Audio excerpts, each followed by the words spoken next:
नमस्कार दोस्तों, आपका अपना YouTube channel Ravi short GK में आपका स्वागत है।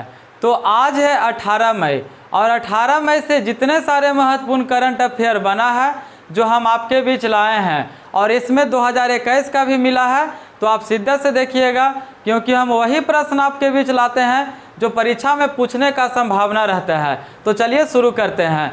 तो आज का फर्स्ट प्रश्न है कि हाल ही में किसने जीएसटी पंजीकरण में कौन सा राज्य शीर्ष पर रहा है? तो कौन सा राज्य रहा है शीर्ष पर? तो महाराष्ट्र और उत्तर प्रदेश। कौन रहा है? महाराष्ट्र और उत्तर प्रदेश। यानी आपसे पूछ दिया जाए कि जीएसटी पंजीकरण में कौन सा राज्य शीर्ष पर रहा है, तो महाराष्ट्र और उत्तर प्रदेश। कौन है? महाराष्ट्र और उत्तर प्रदेश। अब देखिए, जैसे ही महाराष्ट्र का नाम आ गया तो महाराष्ट्र के बारे में आपको एक बात याद होना चाहिए, क्या? कवच 2। अब कवच 2 का संबंध किससे है? तो महाराष्ट्र पुलिस और भारतीय सेना के बीच। यानी कि कवच 2 का संबंध किससे है? तो महाराष्ट्र राज्य से और किससे? महाराष्ट्र सेना और भारतीय सैनिक के बीच। अब देखिए आगे है स्कूल चलो अभियान।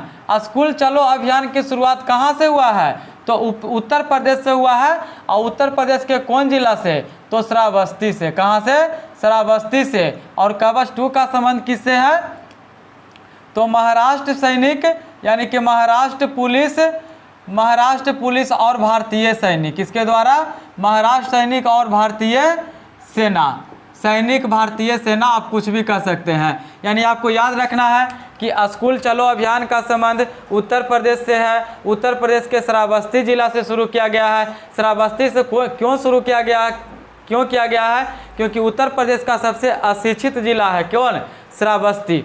अब देखिए आगे का है भारत का पहला समुद्री मिशन संग्रहालय कहाँ में खोला गया है? तो चेन्नई में खोला गया है। कहाँ में खोला गया है? चेन्नई में। यानी आपसे पूछ दिया जाए कि भारत का पहला समुद्री मिशन कहाँ में खोला गया है? तो चेन्नई में खोला गया है। अब देखिए आगे है नया रायपुर का नाम बदलकर क्या रखा गया है? तो नया रायपुर का बदलकर नाम अटल नगर रखा गया है। क्या नगर रखा गया? अटल नगर। यानी आपसे पूछ दिया जाए कि भारत का पहला समुद्री मिशन कहाँ में खोला गया है? चेन्नई में खोला गया है। नया रायपुर का नाम बदलकर क्या रखा गया है? तो अटल नगर रखा गया है। क्या रखा गया है? अटल नगर। अब देखिए आगे है यूनिकॉर्न कंपनियों के मामले में शीर्ष पर कौन सा देश है?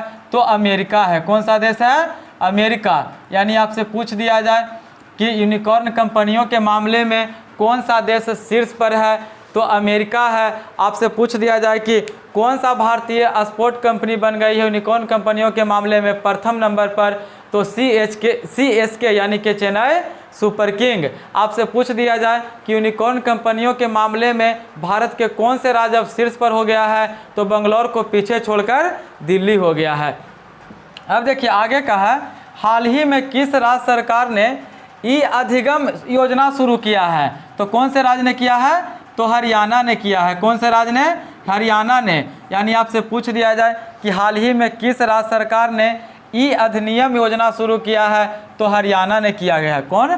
हरियाणा ने। अब देखिए आगे का प्रश्न बताने से पहले हम आपको बता दें कि जो भी हम आपको बीच प्रश्न लाते हैं तो आज यहाँ पर बता देते हैं और अगले दिन यानी कि आज 18 मई है तो 18 मई को नहीं, 18 मई के बाद यानी कि 19 मई का यही इसी में से टेस्ट रहता है। तो आप टेलीग्राम पर दोपहर 1 बजे टेस्ट जरूर दीजिए। क्या होगा कि आप यहाँ पर तो पढ़ लीजिएगा लेकिन पढ़ा हुआ जब टेस्ट दे लीजिएगा तो आपका नंबर ज़्यादा आएगा तो अच्छा लगेगा और आपका रिवाइज भी हो जाएगा। तो आप हर दिन 1 बजे टेलीग्राम ग्रुप पर ज़रूर जुड़े। वही प्रश्न होता है जो आपको यहाँ मतलब कि रिवाइज कराते हैं, वही प्रश्न होता है। तो चलिए आगे का प्रश्न देखते हैं। आगे का प्रश्न है कि हबीबगंज रेलवे स्टेशन का नया नाम क्या है? तो रानी कमलापति। क्या चीज़ रखा गया है? तो रानी कमलापति। यानी आपसे पूछ दिया जाए कि हबीबगंज रेलवे स्टेशन का नया नाम तो रानी कमलापति। और आपसे पूछ दिया जाए कि नया रायपुर का नया नाम तो अटल नगर। अब देखिए आगे का प्रश्न है कि भारतीय रेलवे की पहली गति शक्ति कार्गो टर्मिनल का उद्घाटन कहाँ में किया गया है? तो आसनसोल में किया गया है। कहाँ में? आसनसोल में। यानी आपसे पूछ दिया जाए कि भारतीय रेलवे की पहली शक्ति गति कार्गो टर्मिनल का उद्घाटन कहाँ में किया गया है? तो आसनसोल में किया गया है। कहाँ में? आसनसोल में। अब देखिए आगे है, आर्थिक विकास संस्थान का निर्देशक किसे बनाया गया है? तो आर्थिक विकास संस्थान का नए निर्देशक बने हैं चेतन घाटा। कौन बने हैं? चेतन घाटा। यानी आपको याद रखना है कि शक्ति कार्गो टर्मिनल पहला कहाँ खोला गया है? तो आसनसोल में खोला गया है। और आर्थिक विकास संस्थान का नया निर्देशक किसे बनाया गया है?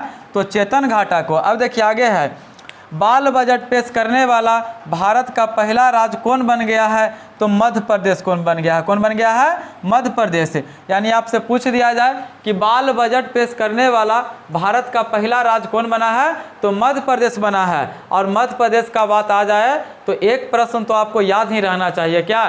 कि भारत का पहला जियो पार्क कहाँ में खोला गया है? तो लम्हेट्टा में खोला गया है। और लम्हेट्टा कहाँ में है? तो जबलपुर में है। और जबलपुर कहाँ में है? तो मध्य प्रदेश में है। तो आपको इतना मध्य प्रदेश के बारे में याद होना चाहिए कि बाल बजट पेश करने वाला भारत का पहला राज्य मध्य प्रदेश, भारत का पहला जियो पार्क लम्हेट्टा जबलपुर, और जबलपुर मध्य प्रदेश में। आगे देखिए, बच्चों के लिए पहला अखबार लॉन्च करने वाला भारत का पहला राज्य कौन बन गया है? तो असम बन गया है। कौन बन गया है? असम।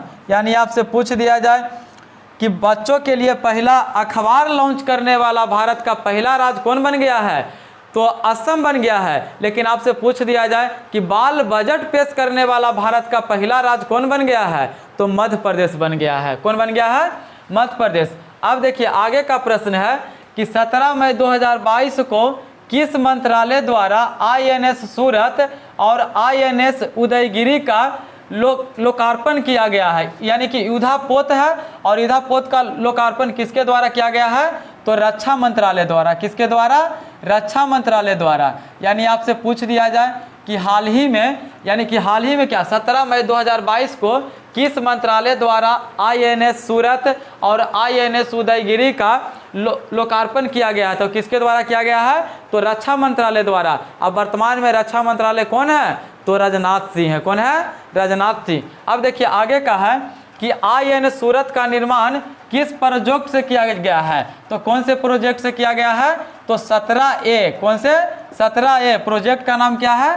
17A। यानी आपसे पूछ दिया जाए कि INS सूरत का निर्माण INS सूरत का निर्माण किस प्रोजेक्ट से किया जा रहा है? तो 17A से। लेकिन आपसे पूछ दिया जाए कि INS उदयगिरी का निर्माण किस प्रोजेक्ट से किया जा रहा है? तो 15B से। किसके द्वारा? 15B से। यानी आपको याद रखना है कि INS सूरत युद्धापोत का निर्माण प्रोजेक्ट 17A द्वारा किया गया है। INS उदयगिरी युद्धापोत का निर्माण प्रोजेक्ट 15B द्वारा किया गया है। अब देखिए आगे का है कि भारत के बाहर पहला योग विश्वविद्यालय कहाँ में खोला गया है? तो अमेरिका में खोला गया है। कहाँ में खोला गया है? अमेरिका में। यानी आपसे पूछ दिया जाए कि भारत के बाहर पहला योगा विश्वविद्यालय कहाँ में खोला गया है? तो अमेरिका में खोला गया है। और क्या नाम है? तो स्वामी विवेकानंद विश्वविद्यालय। यानी आपसे पूछ दिया जाए कि भारत के पहला योग विश्वविद्यालय कहाँ में खोला गया है? तो अमेरिका में खोला गया है। अब देखिए जब भी अमेरिका का बात आ जाए तो अभी बताएं क्या कि यूनिकॉर्न कंपनियों के मामले में अमेरिका प्रथम स्थान पर है। और अमेरिका के बात आ जाए तो दो बात तो याद होना चाहिए, क्या कि अमेरिका की पहली अश्वेत महिला जज किसे बनाया गया है? तो केताजी ब्राउन जैक्सन। अमेरिका की सिक्कों पर दिखाई देने वाली पहली अश्वेत महिला किसे बनाया गया है? तो माइकल एंजेलो को। यानी कि 3 प्रश्न आपको याद रखना है कि भारत के बाहर पहला योग विश्वविद्यालय अमेरिका में खोला गया है। यूनिकॉर्न कंपनियों के मामले में अमेरिका प्रथम स्थान पर है। अमेरिकी सिक्कों पर दिखाई देने वाली पहली अश्वेत महिला जज बनी है कौन? केताजी ब्राउन जैक्सन। अमेरिका सिक्कों पर दिखाई देने वाली पहली अश्वेत महिला कौन बनी है? तो कौन बनी है? Michael Angelo. अब देखिए आगे का प्रश्न, और जो फिल्म क्षेत्र से है, जो कहीं ना कहीं परीक्षा में पूछने का संभावना है, तो आप सीधा से देखिएगा, कहीं ना कहीं एक प्रश्न आपसे फिल्म में पूछ देगा। तो देखिए क्या है, 75वें बाफ्टा पुरस्कार 2022 में किस फिल्म को मिला है? तो द पावर ऑफ डॉग। किसको मिला है? The power of dog. यानी आपसे पूछ दिया जाए कि 75वें बाफ्टा पुरस्कार 2022 में किस फिल्म को मिला है? तो the power of the dog. अब देखिए आगे का है कि सर्वश्रेष्ठ एक्टर का अवार्ड यानी कि 75वें बाफ्टा पुरस्कार 2022 में किस एक्टर को मिला है? तो बिल स्मिथ को मिला है। किसको मिला है? बिल स्मिथ को। अब देखिए आगे है कि हाल ही में कौन सी अभिनेत्री वुइटन ब्रांड की पहली भारतीय ब्रांड एम्बेसडर किसे बनाया गया है? तो दीपिका पादुकोण को बनाया गया है। किसका बनाया गया है? दीपिका पादुकोण। यानी आपसे पूछ दिया जाए कि हाल ही में किस अभिनेत्री को वुइटन ब्रांड की पहली भारतीय ब्रांड एम्बेसडर बनाया गया है? तो दीपिका पादुकोण को बनाया गया है। किसको बनाया गया है? दीपिका पादुकोण को। यानी कि देखिए जो भी हम अभी हम आपसे 10 से 12 प्रश्न बताए हैं, जो आपको क्वेश्चन का लेवल, प्रश्न का, करंट अफेयर का लेवल देखने से पता चलता होगा कि हम आपके लिए कितना मेहनत करके लाते हैं। और हम बार बार बोलते हैं कि हम आपके लिए वही प्रश्न लाते हैं जो परीक्षा में पूछने का संभावना रहता है। और देखिए हमें सपोर्ट तो उतना नहीं मिल रहा है, लेकिन इसमें जो हमारे वीडियो 10-20 भाई हमारे देख रहे हैं वे डेली देखते हैं, तो हम वीडियो बंद करने के लिए सोचे थे कि वीडियो नहीं बनाएंगे, क्योंकि हमें सपोर्ट ही नहीं मिल रहा है तो वीडियो क्यों बनाएंगे। लेकिन कुछ 10-20 को हमारे भाई थे, 10-20 मेरे भाई हैं जो बोले कि सर आप रोकिएगा वीडियो या नहीं, हमें बहुत रिवाइज मिलता है। तो कुछ के बात सुनकर लगा कि नहीं, चलिए 20 बच्चा को तो कम से कम फ़ायदा हो रहा है। और जॉब तो सबको होता नहीं है, जो reasoning, math, GK, GS, current affair सब पढ़ता है उन्हीं का होता है। तो 20 बच्चे हैं जो एक्टिव है, यही 20 बच्चे का जब जॉब लगेगा तो यही 220,000 में जाएगा मेरा। ये देखिएगा, ये तो आपके लिए तो हम मेहनत कर ही रहे हैं, तो आपका थोड़ा फ़र्ज बनता है कि जब हम आपके लिए इतना मेहनत कर रहे हैं तो आप वीडियो को शेयर कीजिए अपने दोस्तों के पास। क्योंकि जब तक अपना कोई सपोर्ट, अगर किसी अच्छे काम में अगर आपका भाई लगा है तो सबसे पहले आप सपोर्ट नहीं करिएगा तो कोई करने वाला नहीं है। क्योंकि अच्छे काम में सिर्फ अपने ही आदमी सपोर्ट करता है, और बुरे काम अगर व्यक्ति करना चाहे तो वे देखिए, सबसे पहले 2 मिनट आपका टाइम लेना चाहते हैं हम आपको। अगर देखिए अच्छे काम आप करना शुरू करिएगा तो आपको साथ देने वाला कोई नहीं है, लेकिन आप बुरा काम शुरू कीजिए, जैसे कि आप नशा करने लगिए, शराब पीने लगिए, तो आपको हर मोड़ पर 10 बच्चा मिल जाएगा साथ में पीने वाला। लेकिन यही आप अपने कहीं कोचिंग धरते हैं और किसी साथी को बोलते हैं कि चलो भाई हम ट्यूशन धरे हैं, कोचिंग धरे हैं, मेरे साथ पढ़ने चलो, तो आपके साथ में कोई जाने वाला नहीं है। यानी कि अच्छे काम में आपके साथ कोई नहीं साथ देने वाले हैं, और बुरा काम में आपको 10 बच्चे हर समय मिलेंगे। तो जब हम आपके लिए अच्छे काम कर रहे हैं तो आपका अपना ही आदमी सपोर्ट करता है। तो बस इतना ही रिक्वेस्ट है आपसे कि आप मेरा सपोर्ट कीजिए, वीडियो को शेयर कीजिए। आप जितना शेयर कीजिएगा उतना ही हम आपके लिए मेहनत करेंगे। और बाकी तो प्रश्न का लेवल देखने से पता ही चलता होगा कि कैसा लाते हैं। और अगर अच्छा लगता है तो वीडियो को शेयर कीजिए, और हमारे चैनल पर पहली बार हैं तो चैनल को सब्सक्राइब करना न भूलें। तो चलिए आगे का प्रश्न देखते हैं। आगे का प्रश्न है कि दादा साहेब फाल्के इंटरनेशनल अवार्ड सर्वश्रेष्ठ अभिनेता किसे दिया गया है? तो रणवीर सिंह को। किसे दिया गया है? रणवीर सिंह को। यानी आपसे पूछ दिया जाए कि दादा साहेब फाल्के इंटरनेशनल अवार्ड सर्वश्रेष्ठ अभिनेता किसको दिया गया है? तो रणवीर सिंह को दिया गया है। किसको दिया गया है? रणवीर सिंह को। अब देखिए आगे है कि सर्वश्रेष्ठ फिल्म ऑस्कर अवार्ड 2021 में किसे दिया गया है? तो नोमैडलैंड। किसको? नोमैडलैंड। यानी आपसे पूछ दिया जाए कि 2021 ईस्वी में सर्वश्रेष्ठ फिल्म ऑस्कर अवार्ड किसको दिया गया है? तो नोमैडलैंड फिल्म को दिया गया है। किसको दिया गया है? नोमैडलैंड फिल्म को। अब देखिए आगे का है कि 67वें राष्ट्रीय फिल्म पुरस्कार में किस अभिनेत्री को सर्वश्रेष्ठ अभिनेत्री का पुरस्कार दिया गया है? तो कंगना रनावत। किसको दिया गया है? कंगना रनावत। यानी आपसे पूछ दिया जाए कि 67वें राष्ट्रीय फिल्म पुरस्कार में सर्वश्रेष्ठ अभिनेत्री को किसे दिया गया है? तो कंगना रनावत को दिया गया है। आगे देखिए, आगे का प्रश्न है कि हाल ही में 2022 में किस संगीतकार को पद्म श्री पुरस्कार दिया गया है? तो सोनू निगम को। किसको दिया गया है? सोनू निगम। यानी आपसे पूछ दिया जाए कि हाल ही में किस संगीतकार को पद्म श्री पुरस्कार से सम्मानित किया गया है? तो सोनू निगम को। किसको सम्मानित किया गया है? सोनू निगम के। तो अब देखिए आगे का प्रश्न है कि हाल ही में किस आयोग द्वारा data and analytics platform launch किया गया है? तो किसके द्वारा किया गया है? तो नीति आयोग द्वारा। किसके द्वारा? नीति आयोग द्वारा। यानी आपसे पूछ दिया जाए कि हाल ही में किस आयोग द्वारा data and analytics platform launch किया गया है? तो नीति आयोग द्वारा। अब देखिए, जैसे ही नीति आयोग के बारे में आ जाए तो नीति आयोग के बारे में आपको 3 बात याद होना चाहिए। क्या? कि नीति आयोग के अध्यक्ष कौन होते हैं? तो नीति आयोग के अध्यक्ष होते हैं भारत के प्रधानमंत्री यानी कि नरेंद्र मोदी। आपसे पूछ दिया जाए कि नीति आयोग के उपाध्यक्ष कौन है? तो वर्तमान में नीति आयोग के उपाध्यक्ष सुमन बेरी को बनाया गया है। लेकिन आपसे पूछ दिया जाए कि नीति आयोग के CEO कौन है? तो अमिताभ कांत है। यानी इतना आपको नीति आयोग के बारे में याद होना चाहिए। अब देखिए आगे है कि नीति आयोग का उपाध्यक्ष कौन बना है? तो सुमन बेरी। ये अभी हम आपको बताए हैं कि नीति आयोग के वर्तमान अध्यक्ष किसे बनाया गया है? सुमन बेरी को। अब देखिए आगे है कि नीति आयोग के CEO कौन है? तो अमिताभ कांत। कौन है? अमिताभ कांत। कौन है? अमिताभ कांत। यानी आपसे पूछ दिया जाए कि नीति आयोग के CEO कौन है?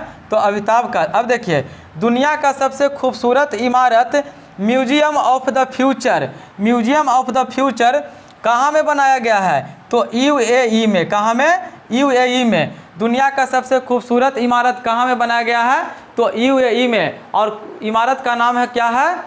इमारत का नाम है म्यूजियम ऑफ द फ्यूचर। अब देखिए UAE के आ गया है बात, तो जैसे ही UAE के बारे में बात आ जाए तो 2-3 बात तो याद होना चाहिए। क्या? कि होप मिशन लॉन्च किया है कौन सा देश ने? UAE ने। कौन से देश के सहायता से? तो जापान के सहायता से। आपसे पूछ दिया जाए कि जो T20 वर्ल्ड कप हुआ था वह कहाँ हुआ था? तो UAE में हुआ था। और देखिए UAE के बारे में एक बात याद होना चाहिए। क्या? कि पाकिस्तान के साथ फाइनेंशियल एक्शन टास्क फोर्स में ग्रे लिस्ट में शामिल किया गया है। किसको? UAE को। और आपसे पूछ दिया जाए कि दुनिया का पहला पेपरलेस सरकार कहाँ की है? तो UAE की है। तो एक आप बताइएगा कमेंट में कि वर्तमान में UAE के राष्ट्रपति का निधन हो गया है, उनका नाम क्या है? तो आपको हम परसों ही बताए हैं, 2 दिन पहले, तो आप कमेंट में बताइएगा। तो चलिए आगे का प्रश्न देखते हैं।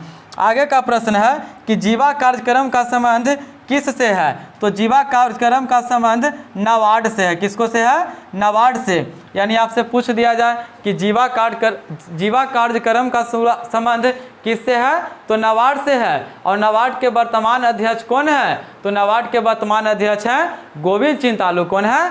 गोविंद चिंतालू। तो आप देखिए जितना भी पढ़े हैं करंट अफेयर, तो यानी कि 19 तारीख को आपको टेस्ट होगा, तो आप टेस्ट देना ना भूलिएगा। हर दिन होता है, यानी एक दिन पहले आपको होमवर्क मिल जाता है और वही Telegram Ravi short GK Telegram पर टेस्ट होता है। हम डिस्क्रिप्शन में लिंक को डाल देंगे, आप टेलीग्राम से ज़रूर जुड़िएगा। और हमारा वीडियो अच्छा लगता है तो अपने दोस्तों के पास शेयर ज़रूर करें। और हमारे चैनल पर पहली बार हैं तो चैनल को सब्सक्राइब करना ना भूलें। और बहुत जल्दी ही चालू करने वाले हैं GK एंड GS का क्यूज टेलीग्राम को रात 9 बजे, तो आप टेलीग्राम से ज़रूर जुड़िएगा।